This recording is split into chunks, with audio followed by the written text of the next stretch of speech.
ನಮಸ್ಕಾರ ಸ್ನೇಹಿತರೆ, ನಮ್ಮನೆ ರುಚಿಗೆ ನಿಮಗೆಲ್ಲರಿಗೂ ಸ್ವಾಗತ. ಇವತ್ತೊಂದು ಇನ್ಸ್ಟೆಂಟ್ ಪಡ್ಡು ರೆಸಿಪಿ ನೋಡೋಣ. ಇದು ಅವಲಕ್ಕಿ ಮತ್ತು ರವೆ ಹಾಕಿ ತಯಾರಿಸುವಂಥ ಪಡ್ಡು.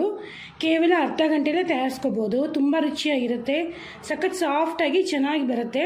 ಬೆಳಗ್ಗೆ ತಿಂಡಿಗೆ ಆಗಲಿ ಅಥವಾ ಸಾಯಂಕಾಲ ಸ್ನ್ಯಾಕ್ಸ್ಗಾಗಲಿ ತಯಾರಿಸ್ಕೋಬೋದು. ತುಂಬ ಕ್ವಿಕ್ಕಾಗಿ ಆಗುತ್ತೆ ಮತ್ತು ರುಚಿಯಾಗೂ ಇರುತ್ತೆ. ಒಂದ್ಸಲ ಖಂಡಿತವಾಗ್ಲೂ ಟ್ರೈ ಮಾಡಿ ನೋಡಿ, ಇಷ್ಟಪಡ್ತೀರಾ. ನನ್ನ ವಿಡಿಯೋ ಮೊದಲನೇ ಬಾರಿ ನೋಡ್ತಾ ಇದ್ದರೆ ಈಗಲೇ ಸಬ್ಸ್ಕ್ರೈಬ್ ಮಾಡ್ಕೊಳ್ಳಿ. ಮುಂದಿನ ವಿಡಿಯೋನ ತಕ್ಷಣ ನೋಡೋದಕ್ಕೆ ಬೆಲ್ ಐಕಾನ್ ಕ್ಲಿಕ್ ಮಾಡ್ಕೊಳ್ಳಿ. ಅದರಲ್ಲಿ ಆಲ್ ಅನ್ನೋ ಆಪ್ಷನ್ ಸೆಲೆಕ್ಟ್ ಮಾಡೋದು ಮಾತ್ರ ಮರಿಬೇಡಿ. ಅವಲಕ್ಕಿ ಪಡ್ಡು ತಯಾರಿಸೋದು ಹೇಗೆ, ಏನೇನು ಸಾಮಗ್ರಿ ಬೇಕು ಅಂತ ನೋಡೋಣ. ಮೊದಲನೇದಾಗಿ ಒಂದು ಬೌಲ್ಗೆ 2 ಕಪ್ಪು ಅವಲಕ್ಕಿ ಹಾಕೋತಾ ಇದ್ದೀನಿ. ನಾನಿಲ್ಲಿ ಮೀಡಿಯಮ್ ಅವಲಕ್ಕಿ ಬಳಸಿದ್ದೀನಿ. ನೀವು ದಪ್ಪ ಅವಲಕ್ಕಿ ಬಳಸೋಂಗಿದ್ರೆ ಅದನ್ನು ಸ್ವಲ್ಪ ಹೊತ್ತು ನೆನೆಸ್ಕೋಬೇಕಾಗತ್ತೆ. ನಾನಿಲ್ಲಿ ಮೀಡಿಯಮ್ ಅವಲಕ್ಕಿ ಬಳಸಿರೋದ್ರಿಂದ ಅದನ್ನು ಚೆನ್ನಾಗಿ 1-2 ಸಲ ತೊಳ್ಕೊಂಡು ತಕ್ಷಣ ರುಬ್ಕೋತಾ ಇದ್ದೀನಿ. ನೀವೇನಾದರೂ ಪೇಪರ್ ಅವಲಕ್ಕಿ ಬಳಸೋಂಗಿದ್ರೆ ಅದನ್ನು ರುಬ್ಬೋ ಅಗತ್ಯ ಸಹ ಇಲ್ಲ. 1 ಸಲ 2 ಸಲ ಚೆನ್ನಾಗಿ ಅದನ್ನು ತೊಳೆದ್ಬಿಟ್ಟು ಬೇರೆ ಪದಾರ್ಥಗಳನ್ನು ಹಾಕಿ ಚೆನ್ನಾಗಿ ಕಲಿಸ್ಕೊಂಡ್ರೆ ಎಲ್ಲ ಹೊಂದ್ಕೊಂಡ್ಬಿಡುತ್ತೆ. ಅವಲಕ್ಕಿನ 1-2 ಸಲ ಚೆನ್ನಾಗಿ ತೊಳ್ಕೊಂಡಿದ್ದೀನಿ. ತೊಳೆದಿರೋಂಥ ನೀರನ್ನು ಪೂರ್ತಿಯಾಗಿ ಚೆಲ್ಬಿಟ್ಟು ಇದಕ್ಕೆ 1 ಕಪ್ಪು ರವೆ ಹಾಗೆಯೇ 1 ಕಪ್ಪು ಮೊಸರು ಹಾಕೋತಾ ಇದ್ದೀನಿ. ಇದು 2 ಪದಾರ್ಥಗಳನ್ನು ಹಾಕ್ಕೊಂಡು 1 ಸಲ ಇದನ್ನು ಕಲಿಸ್ಕೊಳ್ಳೋಣ. ನಾನಿಲ್ಲಿ ಮೀಡಿಯಮ್ ರವೆನ ತೊಗೊಂಡಿದ್ದೀನಿ. ನೀವೇನಾದರೂ ಚಿರೋಟಿ ರವೆ ತೊಗೊಂಡ್ರೂ ಆಗುತ್ತೆ, ಯಾವ ರವೆ ತೊಗೊಂಡ್ರೂ ಪರವಾಗಿಲ್ಲ. ನಾವು ಹೇಗಿದ್ದರೂ ಅದನ್ನು ರುಬ್ಬುತ್ತೀವಿ. ಹಾಗೆಯೇ ರವೆನ ಹುರಿಯೋ ಅಗತ್ಯ ಇಲ್ಲ, ಹಾಗೆಯೇ ಹಸಿಯಾಗಿ ಹಾಕ್ಕೋಬೇಕು. ಇದನ್ನು 1 ಸಲ ಕಲಿಸ್ಬಿಟ್ಟು ಎಷ್ಟು ಅಗತ್ಯ ಇದೆ ಅದರ ಪ್ರಕಾರವಾಗಿ ನೀರು ಹಾಕಿ ಇದಿಷ್ಟನ್ನು ನುಣ್ಣಗೆ ರುಬ್ಕೊಳ್ಳೋಣ. ನೋಡಿ, ಈ ರೀತಿ ನುಣ್ಣಗೆ ರುಬ್ಕೋಬೇಕು. ನುಣ್ಣಗೆ ರುಬ್ಕೊಂಡಿರಬೇಕು. ಆದರೆ ಹಿಟ್ಟು ಯಾವುದೇ ಕಾರಣಕ್ಕೂ ನೀರು ಆಗಬಾರ್ದು. ಇಡ್ಲಿ ಹಿಟ್ಟು ನೀವು ಯಾವ ಹದಕ್ಕೆ ತಯಾರಿಸ್ಕೊತೀವೋ ಆ ಹದವಾಗಿ ಇರಬೇಕು. ಈಗ ಇದಕ್ಕೇನೆ ಉಪ್ಪು ಸಕ್ಕರೆ ಹಾಕ್ಬಿಟ್ಟು ಡೈರೆಕ್ಟಾಗಿ ಪಡ್ಡೂನ ತಯಾರಿಸ್ಕೋಬೋದು. ಇದಕ್ಕೆ ಸ್ವಲ್ಪ ತರಕಾರಿ ಏನಾದ್ರು ಹಾಕ್ಕೊಂಡ್ರೆ ಇನ್ನೂ ರುಚಿಯಾಗಿರುತ್ತೆ. ಅದಕ್ಕೆ ನಾನು ಇಲ್ಲಿ ಈರುಳ್ಳಿ, ಹಸಿರು ಮೆಣಸಿನ್ಕಾಯಿ, ತುರಿದಿರೋಂಥ ಕ್ಯಾರೆಟು, ಸ್ವಲ್ಪ ಕೊತ್ತಂಬರಿ ಸೊಪ್ಪನ್ನು ಹಾಕ್ಕೋತಾ ಇದ್ದೀನಿ. ನಾನು ಇಲ್ಲಿ 2 ಮೀಡಿಯಮ್ ಸೈಜ್ ಈರುಳ್ಳಿನ ಸಣ್ಣದಾಗಿ ಹಚ್ಚಿ ಹಾಕ್ಕೊಂಡಿದ್ದೀನಿ. ಹಾಗೆ 1 ಕ್ಯಾರೆಟ್ ಹಾಕ್ಕೊಂಡಿದ್ದೀನಿ. ಜೊತೆಗೆ ರುಚಿಗೆ ತಕ್ಕಷ್ಟು ಉಪ್ಪು, 1 ದೊಡ್ಡ ಚಮಚ ಸಕ್ಕರೆನೂ ಸಹ ಹಾಕ್ಕೊಂಡು ಇದಿಷ್ಟು ಪದಾರ್ಥಗಳನ್ನು ಚೆನ್ನಾಗಿ ಕಲಿಸ್ಕೊಳ್ಳೋಣ. ನೀವು ಇನ್ನೂ ಇದಕ್ಕೆ ಇನ್ನೇನಾದರೂ ಮಸಾಲೆ ಹಾಕ್ಕೋಬೇಕು, ಜೀರಿಗೆ ಆ ಥರದ್ದು ಏನಾದರೂ ಹಾಕ್ಕೋಬೇಕು ಅಂದರೆ ಹಾಕ್ಕೋಬೋದು. ಹಾಗೆಯೇ ಕರಿಬೇವನ್ನ ಸಣ್ಣದಾಗಿ ಹಚ್ಚಿ ಹಾಕ್ಕೋಬೋದು. ಸಬ್ಬಸಿಗೆ ಸೊಪ್ಪನ್ನು ಸಹ ಹಾಕ್ಕೋಬೋದು. ಇನ್ನೂ ಬೇಕಾದರೆ ಒಗ್ಗರಣೆ ಸಹ ಹಾಕ್ಕೋಬೋದು. ಎಣ್ಣೆ ಸ್ವಲ್ಪ ಬಿಸಿ ಮಾಡಿಕೊಂಡು ಅದಕ್ಕೆ ಸಾಸಿವೆ, ಕಡಲೆಬೇಳೆ, ಉದ್ದಿನಬೇಳೆ ಹಾಕ್ಕೊಂಡು ಅದನ್ನು ಸಹ ಸೇರಿಸ್ಕೋಬೋದು. ನಿಮ್ಗೆ ಇಷ್ಟವಾದ ಪ್ರಕಾರವಾಗಿ ತರಕಾರಿಗಳನ್ನು ಹಾಕ್ಕೊಂಡು ಎಲ್ಲವನ್ನು ಚೆನ್ನಾಗಿ ಕಲಸಿ ಗುಂಪಂಗ್ಲಿ ಹಿಟ್ಟನ್ನು ತಯಾರಿಸ್ಕೊಳ್ಳೋಣ.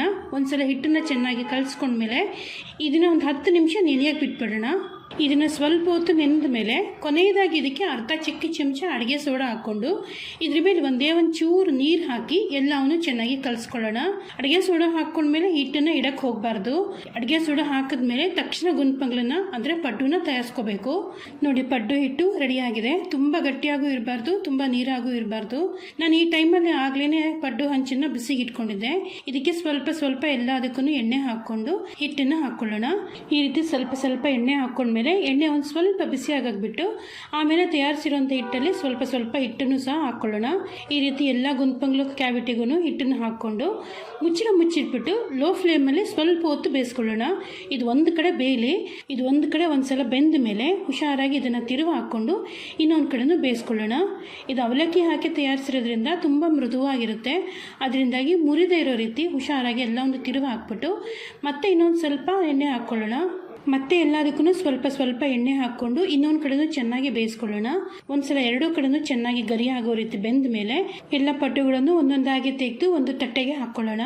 ನೋಡಿ, ಇಷ್ಟೇ ಅವಲಕ್ಕಿ ಪಡ್ಡು ತಯಾರಿಸುವಂಥ ರೆಸಿಪಿ. ತುಂಬ ಸುಲಭವಾಗಿ ತಯಾರಾಗುತ್ತೆ, ಹಾಗೆ ರುಚಿಯಾಗೂ ಇರುತ್ತೆ.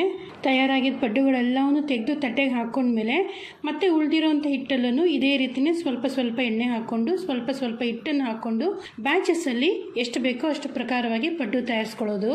ನಾನು ತೋರಿಸಿರೋ ಕ್ವಾಂಟಿಟಿಲಿ ತಯಾರಿಸ್ಕೊಂಡ್ರೆ ಸುಮಾರು 5-6 ಜನಕ್ಕೆ ಒಂದೊತ್ತಿಗೆ ಸಾಕಾಗುವಷ್ಟು ಹಿಟ್ಟು ತಯಾರಾಗುತ್ತೆ. ನಿಮಗೆ ಎಷ್ಟು ಅಗತ್ಯ ಇದೆ ಇದ್ರ ಪ್ರಕಾರವಾಗಿ ಪದಾರ್ಥಗಳನ್ನ ಕಮ್ಮಿ ಜಾಸ್ತಿ ಹಾಕೊಂಡು ತಯಾರಿಸ್ಕೋಬೇಕು. ಹಾಗೇನೆ ರುಬ್ಕೊಳ್ಳುವಾಗ ಮೊದಲು ಬೇಕಾದರೆ ಅವಲಕ್ಕಿನ ಚೆನ್ನಾಗಿ ನುಣ್ಣಗೆ ರುಬ್ಬಿಟ್ಟು ಅದನ್ನು ಬೌಲಿಗೆ ಬಗ್ಸಿ ಆಮೇಲೆ ರವೆ ಮತ್ತು ಮೊಸರು ಎಲ್ಲವನ್ನು ಕಲಸಿ ಪಡ್ಡುನ ತಯಾರಿಸ್ಕೋಬೋದು. ಹಾಗೂ ಮಾಡ್ಬೋದು. ನಿಮ್ಗೆ ಹೇಗೆ ಅನುಕೂಲನೋ ಆ ರೀತಿ ಹಿಟ್ಟನ್ನು ತಯಾರಿಸ್ಕೋಬೋದು. ನಾನೀಗಾಗಲೇ ಸುಮಾರು ಇನ್ಸ್ಟೆಂಟ್ ತಯಾರಿಸುವಂಥ ಬೆಳಗಿನ ತಿಂಡಿ ರೆಸಿಪಿಗಳನ್ನು ತೋರಿಸಿದ್ದೀನಿ. ಆ ರೆಸಿಪಿಗಳ ಪ್ಲೇಲಿಸ್ಟನ್ನು ನಾನು ವಿಡಿಯೋ ಕೊನೆಯಲ್ಲಿ ಹಾಕಿರ್ತೀನಿ. ನಿಮ್ಗೆ ಇಷ್ಟವಾದ ರೆಸಿಪಿನ ನೋಡಿ ಟ್ರೈ ಮಾಡಿ. ಯಾವುದು ನಿಮಗೆ ಇಷ್ಟ ಆಯಿತು, ಯಾವುದು ನಿಮಗೆ ಹೇಗೆ ಅನ್ನಿಸ್ತು ಅಂತ ನನಗೆ ಕಾಮೆಂಟ್ ಮಾಡಿ ತಿಳಿಸಿ. ರೆಸಿಪಿ ಚೆನ್ನಾಗಿ ಅನಿಸಿದ್ರೆ, ನನ್ನ ವಿಡಿಯೋ ಇಷ್ಟ ಆಗಿದ್ರೆ ಲೈಕ್ ಮಾಡಿ. ನಿಮ್ಮ ಫ್ರೆಂಡ್ಸ್ಗೆ ರಿಲೇಟಿವ್ಸ್ಗೆ ನನ್ನ ವಿಡಿಯೋನ ಶೇರ್ ಮಾಡಿ. ನನ್ನ ಚಾನಲ್ಗೆ ಇನ್ನೂ ಸಬ್ಸ್ಕ್ರೈಬ್ ಮಾಡ್ಕೊಳ್ಳಿಲ್ಲ ಅಂದರೆ ಈಗಲೇ ಸಬ್ಸ್ಕ್ರೈಬ್ ಮಾಡ್ಕೊಳ್ಳಿ. ಮುಂದಿನ ವಿಡಿಯೋಗಳಲ್ಲಿ ಭೇಟಿಯಾಗೋಣ. ನಮಸ್ಕಾರ.